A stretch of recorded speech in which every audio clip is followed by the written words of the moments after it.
An attack on an ICE facility leaves multiple people dead. Trump slams ABC for reinstating Jimmy Kimmel.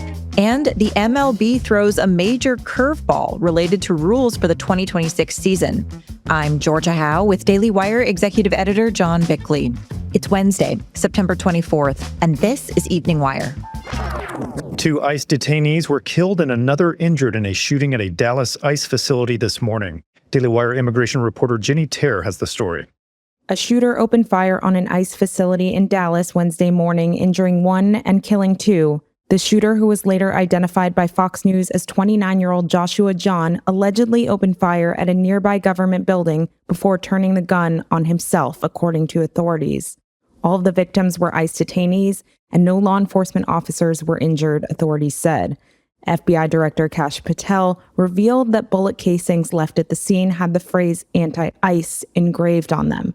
Patel said, quote, "While the investigation is ongoing, an initial review of the evidence shows an ideological motive behind this attack." A man opened fire at the entrance to an Air Force base in Nevada last night. The man allegedly fired rounds at the main gate to Nellis Air Force Base, which houses the mysterious Area 51. Following the shots, the man pointed his weapon at security officers who shot him in the leg. The unidentified gunman is being treated for non-life-threatening injuries. Authorities say there is no public threat and the investigation is ongoing. A legal watchdog has asked Secretary of State Marco Rubio to label a radical Palestinian activist group a terrorist organization. Daily Wire senior editor Joel Needler has more. Pro-Palestinian agitation group Unity of Fields, which celebrated the murder of 2 Israeli embassy staff members in May, should be classified as a foreign terrorist organization.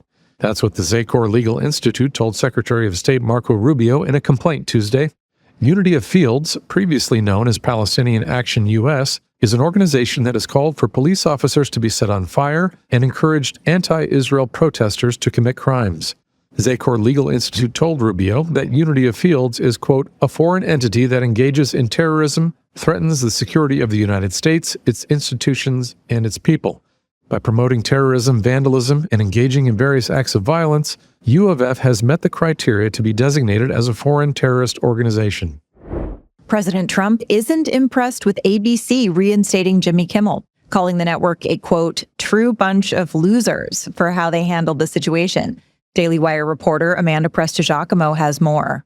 When it was announced that Kimmel was coming back after he smeared conservatives in response to the assassination of Charlie Kirk, Trump took to Truth Social to rip the network. He said, quote, "I can't believe ABC fake news gave Jimmy Kimmel his job back. The White House was told by ABC that his show was canceled. Something happened between then and now because his audience is gone and his talent was never there." Trump added, quote, "Why would they want someone back who does so poorly, who's not funny, and who puts the network in jeopardy by playing 99% positive Democrat garbage?" While President Trump may have had his fair share of qualms with world leaders yesterday, his UN visit also saw some technical difficulties as well. An escalator carrying Trump and First Lady Melania suddenly stalled on their way up to the General Assembly Hall. White House Press Secretary Caroline Leavitt called it possible sabotage, demanding the firing and investigation of anyone involved. She pointed to reports that UN staffers had joked about switching off the machine. We have people, including the United States Secret Service, who are looking into this to try to get to the bottom of it. And if we find that these were UN staffers who were purposefully trying to literally trip up the president and the First Lady of the United States, well, there better be accountability for those people. For their part, the UN pushed back, saying the escalator stoppage was the fault of a U.S. videographer who triggered a built-in safety stop by running backward on it.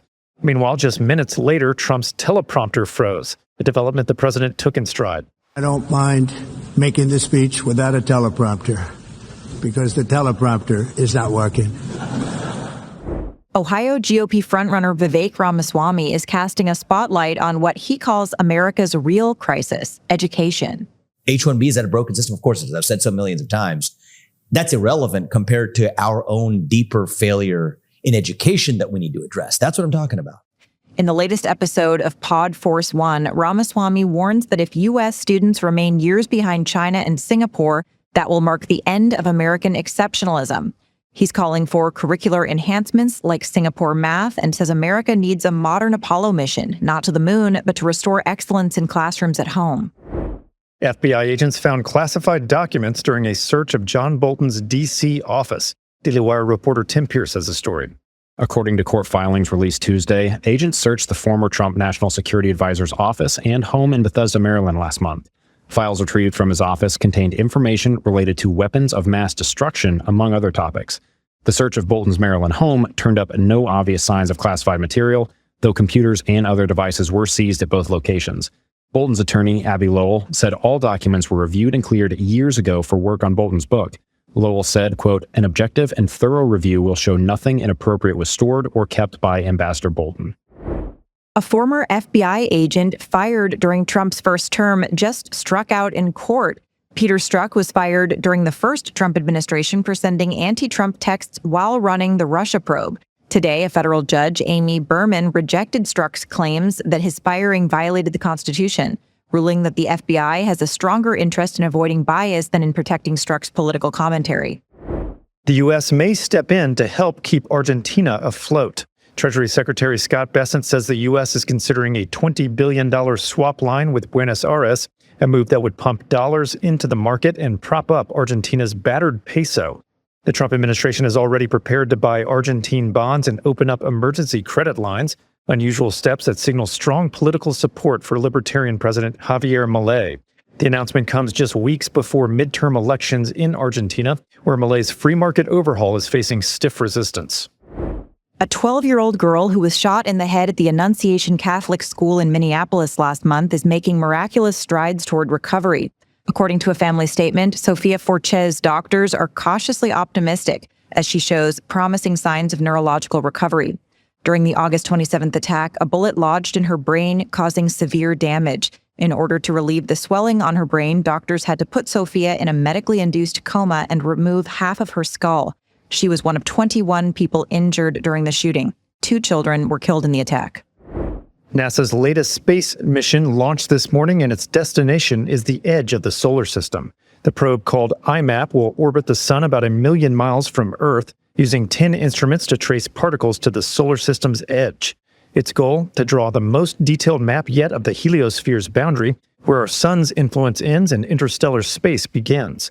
IMAP launched this morning on a SpaceX Falcon 9, joined by 2 smaller satellites designed to watch for solar storms and track Earth's outer atmosphere. And Major League Baseball is bringing on robot umpires. The league announced Tuesday that it will roll out a new rule allowing players to appeal to robot umpires to overturn pitches that they think were incorrectly called by their flesh and blood human counterparts.